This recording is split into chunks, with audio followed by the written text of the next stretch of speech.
रिया और तुषार की खुशी का ठिकाना नहीं था। आज वे अपने मम्मी पापा और दादी माँ के साथ ट्रेन से रामनवमी पर अयोध्या राम मंदिर के दर्शन करने जा रहे थे। ट्रेन अपनी रफ्तार से पटरी पर दौड़ रही थी। खिड़की के बाहर पेड़ पौधे पीछे भागते जा रहे थे। दादी माँ, हम रामनवमी पर अयोध्या राम मंदिर क्यों जा रहे हैं? रिया बेटा, रामनवमी के दिन भगवान राम का जन्म दिवस होता है। चैत्र मास की शुक्ल पक्ष की नवमी तिथि को भगवान राम का जन्म हुआ था। कल वही दिन है, इसीलिए हम उनका जन्मदिन मनाने और उनका आशीर्वाद लेने अयोध्या जा रहे हैं। अयोध्या ही राम जी की जन्मभूमि है। दादी माँ, मुझे राम जी की कहानी सुननी है। हाँ दादी माँ, मुझे भी। ठीक है बच्चों, आओ मेरी सीट पर बैठो, मैं तुम्हें राम जी की कहानी सुनाती हूँ। रिया और तुषार दादी माँ की सीट पर आकर बैठ गए। उनके मम्मी पापा सामने की सीट पर बैठे मुस्कुरा रहे थे। दादी माँ ने अपनी माला झोले में रखी और कहानी सुनाना शुरू किया। बच्चों, राम जी की कहानी केवल एक राजा की कहानी नहीं है। ये कहानी है त्याग की, कर्तव्य की और बुराई पर अच्छाई की जीत की। बहुत समय पहले अयोध्या नगरी में राजा दशरथ राज करते थे।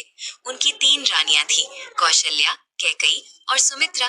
लेकिन राजा दशरथ के कोई संतान नहीं थी, इसलिए वे बहुत दुखी रहते थे।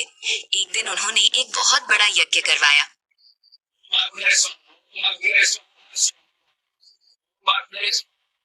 उस यज्ञ के बाद अग्निदेव ने प्रकट होकर उन्हें 4 पुत्रों का आशीर्वाद दिया।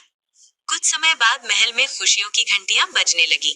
कौशल्या माता के घर राम जी का जन्म हुआ, कैकई माता के घर भरत का जन्म हुआ और सुमित्रा माता के घर लक्ष्मण और शत्रुघ्न का जन्म हुआ। जब राम जी का जन्म हुआ तो पूरी अयोध्या खुशी से झूम उठी। लोगों ने मिठाइयां बांटी, मंदिरों में घंटियां बजने लगी और हर तरफ उत्सव मनाया गया। इसी दिन को आज हम राम नवमी के रूप में मनाते हैं। दादी माँ, तब तो बहुत खुशी हुई होगी। हाँ बेटा, राम जी बचपन से ही बहुत दयालु, विनम्र और बहादुर थे। सभी लोग उन्हें बहुत प्यार करते थे। जब राम जी बड़े हुए तो वे ऋषि विश्वामित्र के साथ जंगल गए और राक्षसों से ऋषियों की रक्षा की। फिर एक दिन वे मिथिला पहुंचे। वहां राजा जनक ने अपनी बेटी सीता के स्वयंवर का आयोजन किया था। वहां एक बहुत बड़ा धनुष रखा था, भगवान शिव का धनुष। राजा जनक ने कहा था, जो इस धनुष को उठाकर तोड़ देगा, उसी से सीता का विवाह होगा। बहुत से राजकुमार आए, लेकिन कोई भी उस धनुष को हिला भी नहीं सका। तब राम जी आगे बढ़े। भाग 2 के लिए प्रोफाइल पर जाएं।